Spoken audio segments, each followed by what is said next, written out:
ہے۔ ایک مرتبہ کا معاملہ ہے کہ حضرت بلال کے ساتھ ایک صحابی کا ایسی تکرار ہو گئی، حضرت حذیفہ انہوں نے تکرار میں اتنا کہہ دیا، اے کالی عورت کے بیٹے، بات اتنی تھی کالی عورت کے بیٹے۔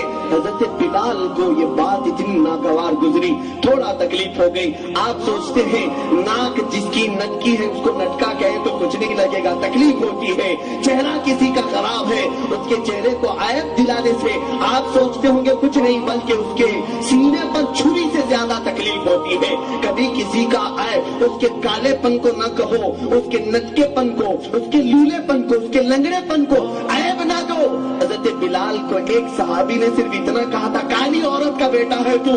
بلال حبشی رونے لگ گئے۔ اللہ کے حبیب صلی اللہ علیہ وسلم نے دیکھ لیا، بلال کیا ہوا؟ کہا حذیفہ نے مجھے کالی عورت کے بیٹے کہا ہے۔ حالانکہ حقیقی بات تھی، بلال تو کالے تھے بھی، کالی عورت کے بیٹے بھی تھے، لیکن مصطفیٰ کریم صلی اللہ علیہ وسلم کو یہ بات اتنی ناگوار گزری، ممبر پر کھڑے ہو جاتے ہیں اور جب آپ نے خطبہ دیا ممبر ہلنے لگا آپ کے جلال پاک سے۔ صحابہ سے فرماتے ہیں تم سے پہلی والی قومیں اسی لیے برباد ہو گئی کہ وہ اپنے بھائیوں کو تانا دیا کرتی تھی۔ خبردار، میں نے تمام جاہلیت کے تانوں کو اپنے پیروں سے رون دیا ہے۔ کہاں ہے حذیفہ؟ ابھی کل جاہلی کیا یا حذیفہ، اے حذیفہ کیا ابھی بھی تمہارے اندر جاہلیت باقی، ابھی بھی تمہارے اندر جہالت ہے؟ اتنا کہا میرے آقا اور اندر چلے گئے۔ حضرت حذیفہ کو یہ بات اثر کر گئی، ہم مجھ سے غلطی ہو گئی، شیطان کے بہکاوے میں آ گیا۔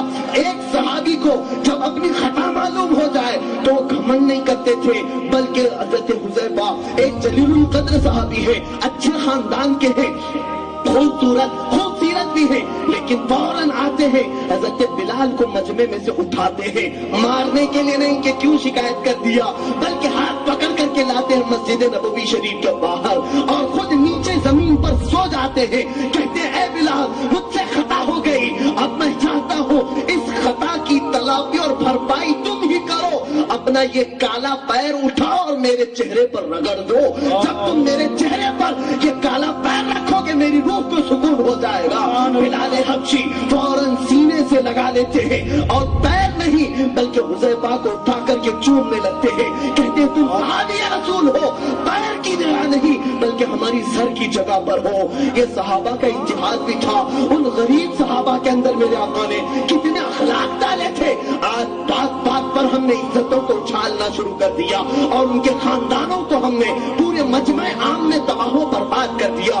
ماں کی گالی، باپ کی گالی جو نوجوان دیتا ہے خبردار، اللہ رب